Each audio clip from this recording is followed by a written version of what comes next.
और भारत को पूर्ण रूप से आतंकवाद से मुक्ति का उसमें एक एहसास हो रहा है और वो सपना भी सिद्ध होके रहेगा।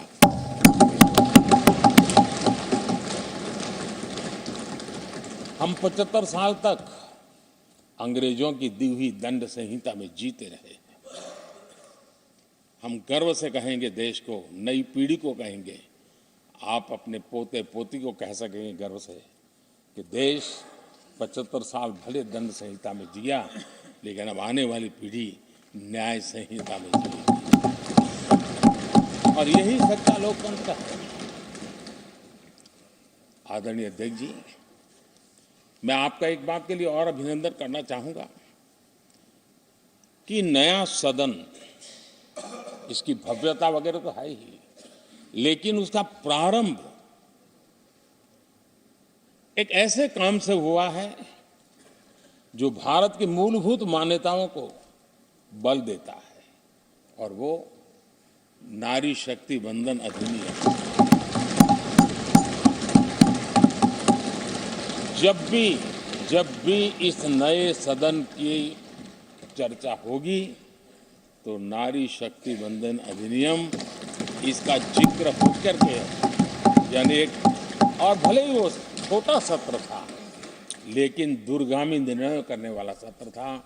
इस नए सदन की पवित्रता का एहसास उसी पल शुरू हो गया था, जो हम लोगों को एक नई शक्ति देने वाला है। और उसी का परिणाम है कि आने वाले समय में जब बहुत बड़ी मात्रा में यहाँ हमारी माताएं बहनें बैठी होगी, देश गौरव की अनुभूति होगा।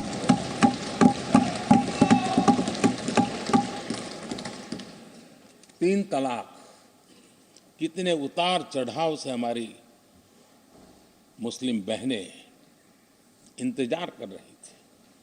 अदालतों ने उनके पक्ष में निर्णय किए थे, लेकिन वो हक उनको प्राप्त नहीं हो रहा था। मजबूरियों से गुजारा करना पड़ रहा था। कोई प्रकट रूप से कहे, कोई अप्रकट रूप से कहे, लेकिन 3 तलाक से मुक्ति का बहुत महत्वपूर्ण और नारी शक्ति के सम्मान का काम 17वीं लोकसभा ने किया है। सभी मान्य सांसद, उनके विचार कुछ भी रहे हो, उनका निर्णय कुछ भी रहा हो, लेकिन कभी न कभी तो कहेंगे कि हाँ, इन बेटियों को न्याय देने का काम भी करने के समय हम वहां मौजूद हैं। पीढ़ियों से होता यह न्याय हमने पूरा किया है, और वो बहनें हमें आशीर्वाद दे रही है। आदरणीय अध्यक्ष जी, आने वाले 25 वर्ष हमारे देश के लिए बहुत महत्वपूर्ण है। राजनीति की गहमागहमी अपनी जगह पे है, राजनीतिक क्षेत्र के लोगों की अपनी आशा आकांक्षा अपनी जगह पे है, लेकिन देश की अपेक्षा, देश की आकांक्षा, देश का सपना, देश का संकल्प ये बन चुका है। 25 साल वो हैं जो देश इच्छित परिणाम प्राप्त करके रहेगा।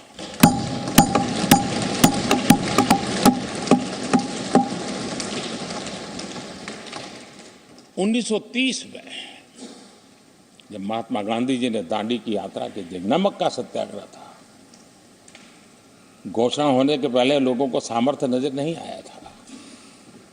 चाहे स्वदेशी आंदोलन हो, चाहे सत्याग्रह की परंपरा हो, चाहे नमक का सत्याग्रह हो, उस समय तो घटनाएं छोटी लगती थी, लेकिन 1947, वो 25 साल का कालखंड, उसने देश के अंदर वो जज्बा पैदा कर दिया था। हर व्यक्ति के दिल में वो जज्बा पैदा कर दिया था कि अब तो आज़ाद होकर रहना है। मैं आज देख रहा हूं कि देश में वो जज्बा पैदा हुआ है। हर गली मोहल्ले में हर बच्चे के मुंह से निकला है कि 25 साल में हम विकसित भारत बना के इसलिए ये 25 साल मेरी देश की युवा शक्ति के अत्यंत महत्वपूर्ण कालखंड है, और हम में से कोई ऐसा नहीं होगा जो नहीं चाहता होगा कि 25 साल में देश विकसित भारत न बने। हर किसी का सपना है। कुछ लोगों ने सपने को संकल्प बना लिया है, कुछ लोग शायद संकल्प बनाते देर हो जाएगी, लेकिन जुड़ना हर एक को होगा।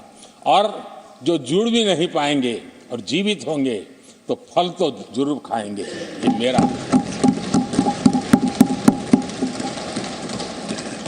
आदरणीय अध्यक्ष जी, ये 5 वर्ष युवाओं के लिए बहुत ही ऐतिहासिक कानून भी बने हैं। व्यवस्था में पारदर्शिता लाकर युवाओं को नए मौके दिए गए हैं। पेपर लीक जैसी समस्या जो हमारे युवाओं को चिंतित करती थी, हमने बहुत ही कठोर कानून बनाया है।